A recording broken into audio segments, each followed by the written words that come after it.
ನಿಮಗೆಲ್ಲ ಸೀಮಾ ಹೈದರ್ ಮತ್ತು ಸಚಿನ್ ಅನ್ನೋ ಪ್ರೇಮಿಗಳ ಬಗ್ಗೆ ನೆನಪಿರಬಹುದು.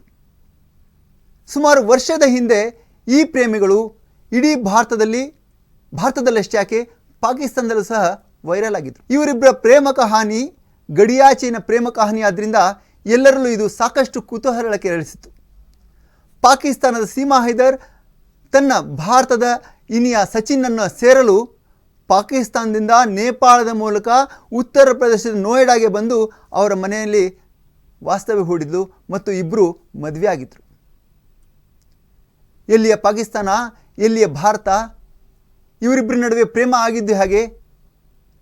ಈ ಪಬ್ಜಿ ಅನ್ನೋ ಒಂದು ವಿಷಯ ನಿಮ್ಗೆ ಗೊತ್ತಲ್ಲ, ಪಬ್ಜಿಯ ಮೂಲಕ ಇವರಿಬ್ಬರ ನಡುವೆ ಪ್ರೀತಿ ಹುಟ್ಟಿತ್ತು. ಆ ಪ್ರೀತಿಯೇ ಇಬ್ಬರನ್ನ ಒಂದು ಮಾಡಿತ್ತು ಮತ್ತು ಸೀಮಾ ಹೈದರ್ ಯಾವುದೇ ಪಾಸ್ಪೋರ್ಟ್ ಇಲ್ಲದೆ ನೇಪಾಳ ಗಡಿಯ ಮೂಲಕ ಭಾರತದ ಉತ್ತರ ಪ್ರದೇಶವನ್ನು ಪ್ರವೇಶ ಮಾಡಿದ್ದು. ಇದು ಪೊಲೀಸರಿಗೆ ಗೊತ್ತಾಗಿತ್ತು ಹಾಗೂ ಪೊಲೀಸರು ಅವಳ ಮೇಲೆ ಪಾಸ್ಪೋರ್ಟ್ ಇಲ್ಲದೆ ಭಾರತ ಪ್ರವೇಶ ಮಾಡಿದ್ದಕ್ಕೆ ಒಂದು ಕೇಸ್ ಹಾಕಿದ್ರು ಮತ್ತು ಇವನ ಮೇಲೆ ಅವಳಿಗೆ ಆಶ್ರಯ ಕೊಟ್ಟಿದ್ದಕ್ಕಾಗಿಯೂ ಸಚಿನ್ ಮೇಲೆ ಕೇಸ್ ಹಾಕಿದರು. ಈ ಕೇಸ್ ನ್ಯಾಯಾಲಯದ ಮುಂದೆ ಬಂದಾಗ ನ್ಯಾಯಾಧೀಶರು ಇವರಿಗೆ ಜಾಮೀನು ಕೊಟ್ಟರು ಮತ್ತು ಜೊತೆಯಲ್ಲಿರೋದಕ್ಕೆ ಅನುಮತಿಯನ್ನು ಸಹ ಕೊಟ್ಟಿದ್ದಾರೆ. ಈಗ ಅವರಿಬ್ಬರು ಜೊತೆಯಲ್ಲೇ ಇದ್ದಾರೆ. ಇದಿಷ್ಟು ಇವಾಗಿನ ಕಹಾನಿ. ಈಗ ಈ ಕಹಾನಿಗೆ ಒಂದು ಟ್ವಿಸ್ಟ್ ಸಿಕ್ಕಿದೆ. ಏನಪ್ಪ ಅಂತಂದರೆ, ಪಾಕಿಸ್ತಾನದ ಮಾಧ್ಯಮಗಳು ಮತ್ತು ಅಲ್ಲಿನ ಸೋಷಿಯಲ್ ಮೀಡಿಯಾ ಇವರಿಬ್ಬರ ಮೇಲೆ ಕಳಂಕ ತರೋಕ್ಕೆ ಒಂದು ಕೆಟ್ಟದಾದ ಒಂದು ವಿಚಿತ್ರವಾದ ಸುದ್ದಿಯನ್ನು ಹಬ್ಬಿಸಿದ್ರು.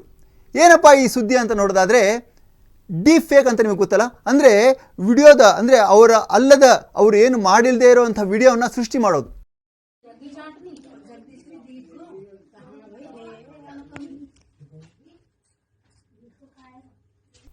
ಸೀಮಾ ಹೈದರ್ ಮೇಲೆ ಸಚಿನ್ ಕುಟುಂಬದವರು ಅತ್ಯಂತ ಬರ್ಬರವಾಗಿ ಹಲ್ಲೆ ಮಾಡಿದ್ದಾರೆ ಅನ್ನೋಂಥ ಒಂದು ವಿಡಿಯೋ ಸೋಷಿಯಲ್ ಮೀಡಿಯಾದಲ್ಲಿ ಹರಿಬಿಟ್ಟು.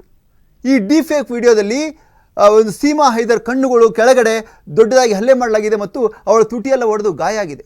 ಅವಳು ನನಗೆ ಈ ಥರ ಹಲ್ಲೆ ಮಾಡಿದ್ದಾರೆ ಅಂತ ಅದರಲ್ಲಿ ಹೇಳ್ಕೊಳ್ತಾ ಇದ್ದಾಳೆ. ಈ ಒಂದು ವಿಡಿಯೋ ನೋಡಿ ಎಲ್ಲ ಶಾಕ್ ಆಗಿಬಿಟ್ಟಿದ್ರು. ಆದರೆ ಸೀಮಾ ಹೈದರ್ ಇದು ಅತ್ಯಂತ ಕೆಟ್ಟ ವಿಡಿಯೋ, ಅಂದರೆ ಇದು ನಕಲಿ ವಿಡಿಯೋ, ಡೀಪ್ ಫೇಕ್ ಮಾಡಿರೋ ವಿಡಿಯೋ.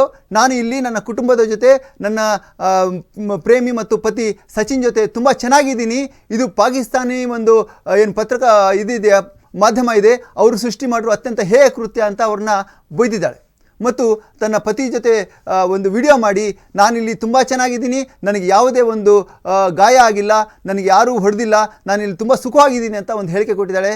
ಈ ಹೇಳಿಕೆಯನ್ನು ಉತ್ತರ ಪ್ರದೇಶದ ಪೊಲೀಸರು ಸಹ ಇದನ್ನು ಬೆಂಬಲಿಸಿದ್ದಾರೆ ಮತ್ತು ಸೀಮಾ ಹೈದರ್ ತುಂಬ ಚೆನ್ನಾಗಿದ್ದಾಳೆ, ಅವಳಿಗೆ ಯಾವುದೇ ಒಂದು ರೀತಿಯ ತೊಂದರೆ ಆಗಿಲ್ಲ ಅಂತ ಅವರು ಸಹ ಸ್ಪಷ್ಟಪಡಿಸಿದ್ದಾರೆ. ಹಾಗಾಗಿ ಅತಿಥಿ ದೇವೋಭವ ಅನ್ನೋ ಒಂದು ಭಾರತದಲ್ಲಿ ಸೀಮಾ ಹೈದರ್ಗೆ ಯಾವುದೇ ಒಂದು ತೊಂದರೆ ಆಗಿಲ್ಲ, ಪಾಕಿಸ್ತಾನದ ಒಂದು ಕುಕೃತ್ಯ ಸುಳ್ಳು ಸುದ್ದಿ ಅನ್ನೋದು ಇದರಿಂದ ಗೊತ್ತಾಗುತ್ತೆ. ನೋಡ್ತಾ ಇರಿ ಅಶ್ವಯೋಗ ನ್ಯೂಸ್. ನಾನು ಪ್ರಕಾಶ್ ನಾಯ್ಕ್.